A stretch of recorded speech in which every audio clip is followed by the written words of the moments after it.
pandesal. Pandesal po yan. Ah, pandesal po yan. So, may ang tawag dyan sa ganitong gagawin ko lutuin par de carne. Ayan.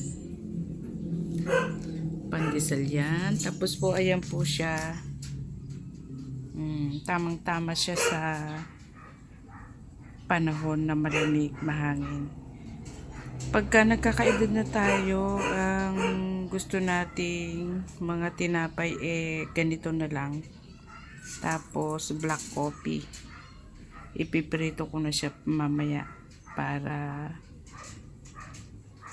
mamaya. Gusto ko kasi siya yung pagka kinapi mo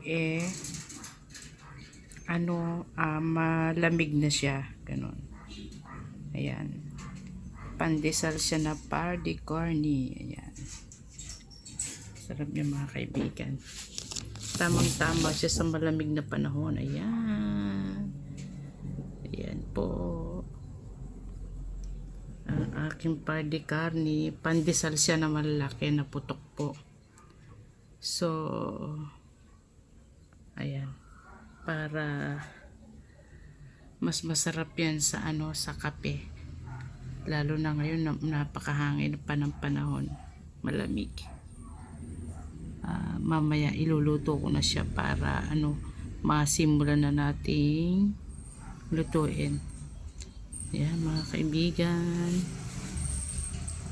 ayan yung klase ng pandesal. Ayan po, ayan siya. Ang lalaki ng pandesal dito sa amin. Po. Nakagawa rin ako ng isang plato. Ayan.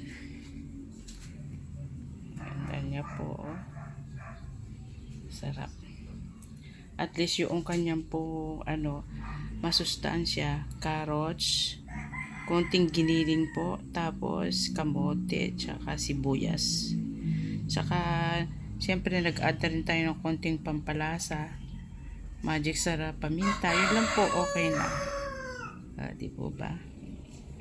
Masarap na sarap na